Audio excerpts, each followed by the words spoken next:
Chapter 7 of Barbara and Brittany by E. A. Gilly Chapter 7 A Wild Drive The uncomfortable campaign, as Marie had called it, continued for some days, and Barbara was in the unpleasant condition of having both parties confide in her. At the end of that time, however, it seemed as if the dainties that sustained the two upstairs began to pall upon them, as housekeeping evidently did on Mademoiselle Thérèse, and Barbara saw signs of a truce. This was doubtless hastened by the news that an old family friend was coming with his wife and daughter on the next Sunday afternoon, and, as Mademoiselle Thérèse explained, they must keep up appearances. He was a lawyer who lived at Dol, and from the preparations that were made, Barbara saw that they thought a great deal of him, for there was such baking and cooking as had never been since her arrival. The salad even was adorned with rose leaves, and looked charming, while the Mademoiselle Loiré clothed themselves in their best garments. They all sat in state in the drawing-room as the hour for the arrival of the visitors approached, trying to look as if they had never heard of soufflé or mayonnaise salad, and Barbara, who had been called upon to taste each of the dishes in turn and give an opinion on their worth, almost felt as if she never wished to hear of such things again. About 12 o'clock a fiacre stopped at the door, and a few minutes later the visitors were announced: father, mother, and daughter. Barbara was agreeably surprised, as indeed she often was by the Loirés' friends, to find that they were so nice. The mother and daughter were both very fashionably dressed, but simple and frank; the father, however, being most attractive to Barbara. He was clever and amusing, and contradicted Mademoiselle Thérèse in such an audacious way that had it been anyone else, she would have retired to her bedroom offended for a week. The visit passed most successfully, Mademoiselle Loiré's cooking being quite as much appreciated as she had expected, and when the visitors said good-bye, Barbara left the sisters congratulating themselves on their success.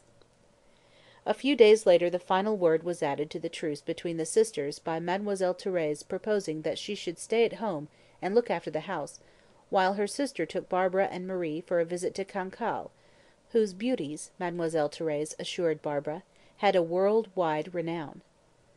But the elder sister, though obviously pleased by the suggestion, thought she would rather Thérèse went, while she stayed in St. Servan and paid a few calls that she was desirous of making. After much discussion it was so determined, and the following day Mademoiselle Thérèse, with the two girls, set off after lunch by the train. The ride was a pleasant one, and the magnificent view of the Bay of Cancale with the Mont Saint Michel in the distance delighted Barbara's heart.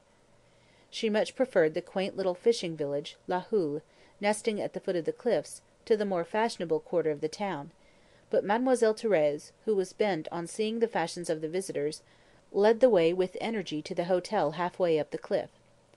It was certainly gay enough there, and the Frenchwoman explained to her pupil that if one noticed the costumes at seaside resorts it often saved buying fashion books. They sat on the terrace, Mademoiselle and Marie dividing their attention between a stout lady, in a gorgeous toilette of purple trimmed with blue, and oysters, which, the Frenchwoman assured Barbara, were one of the beauties of the place. But the latter contented herself with tea, wondering idly, as she drank it, why the beverage so often tasted of stewed hay.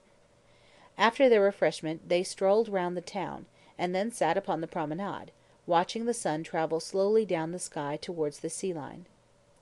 Suddenly Mademoiselle remembered the time, and, looking at her watch, declared they had but few minutes in which to get the train, and that they must run if they wished to catch it. Off they started, Mademoiselle panting in the rear, calling upon the girls to wait, and gasping out that it would be of no use to arrive without her. They were extremely glad on arriving at the terminus to see that they still had a minute or two to spare. "We are in time for the train?" Mademoiselle asked of a gendarme standing near the station-house. The man stared at her. "Certainly, madame," he said at last. "But would it not be as well to come here in the morning?"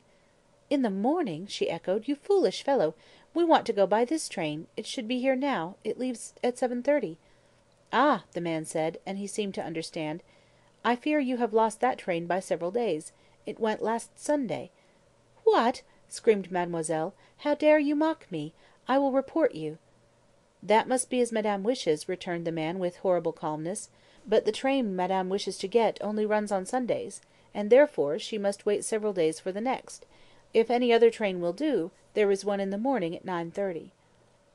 Barbara wanted to laugh, but consideration, or fear of Mademoiselle Thérèse kept her quiet, and they stood gazing at one another in sorrowful silence.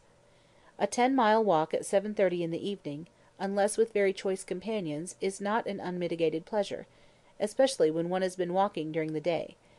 However, there was nothing for it but to walk, as a conveyance, if obtainable, would have been too expensive for Mademoiselle Thérèse's economical ideas.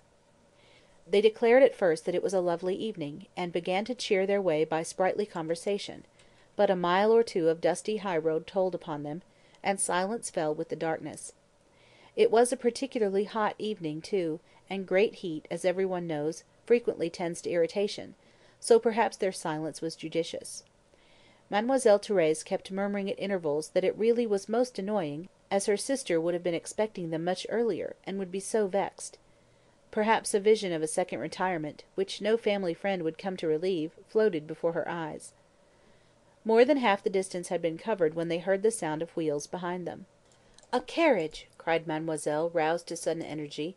"They must give us a lift." And drawing up by the side of the road, they waited anxiously to know their fate.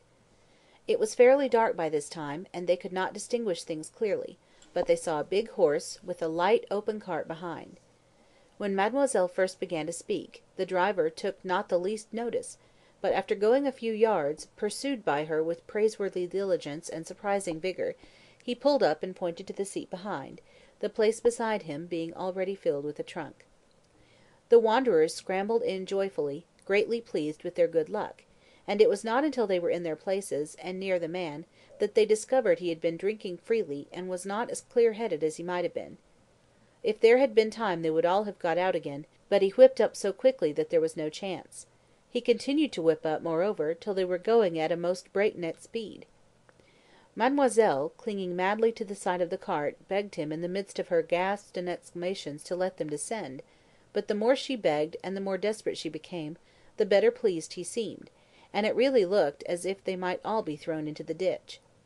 Then Mademoiselle, who was always rather nervous about driving, broke into shrill screams, with Marie joining in at intervals. Gilpin's flight was nothing to it, and the cart jolted and swayed so that calm expostulation was impossible. A lesson in rough riding to a beginner could not have proved a more disjointing experience, and the man, chuckling over the loudly expressed fear of his companions, drove on. Fortunately there were not many turns, and the road was fairly wide all the way, but once Barbara felt the hedge brush her face, and Marie's handkerchief, which she had been using to mop up her tears, was borne away a few minutes later by the bushes on the opposite side of the road. The only thing that could be said in favour of the drive was that they covered the ground with great speed, and the thought occurred to Barbara that it would be by no means pleasant to enter the streets of St. Servan with their present driver and two screaming women, as apart from other considerations, they might meet the policeman, and the encounter would be unpleasant. She told Mademoiselle and Marie that if they did not want to be killed or locked up in the prefecture, they must jump off the back of the cart while going up the hill outside the town. The horse, after its wild career, would calm down on the incline, besides which, a fall in the road would be preferable to being thrown through a shop window. It took very forcible language to make Mademoiselle Thérèse face present terror rather than await the future, but when the horse really did slow to a walk, and the girls had reached the ground in safety, she made a mighty effort, and floundered out in a heap upon the road, making so much noise that Barbara was afraid the man would realise they were gone, and insist upon their getting in again. But he whipped up at that moment, and the noise of the cart drowned the dolorous complaints. The girls soothed their companion by assuring her that in 10 minutes they would be home, when most assuredly her sister's heart would be moved to pity by their sorry plight and the tale of their adventures.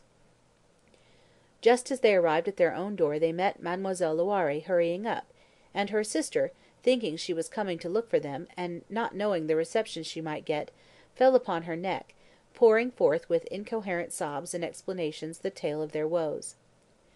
Mademoiselle Loiré was most sympathetic and unreproachful, and having dried her sister's tears, led her into the house, where the whole party sat down to cake and cider, under the influence of which Mademoiselle Thérèse quite recovered, and retold their adventures, Barbara realising for the first time, as she listened, what heroines they had been. Their screaming advance along the high road became a journey, where they sat grimly, with set teeth, listening to the curses of a madman, and bowing their heads to escape, having them cut off repeatedly by the branches of trees. Their ignominious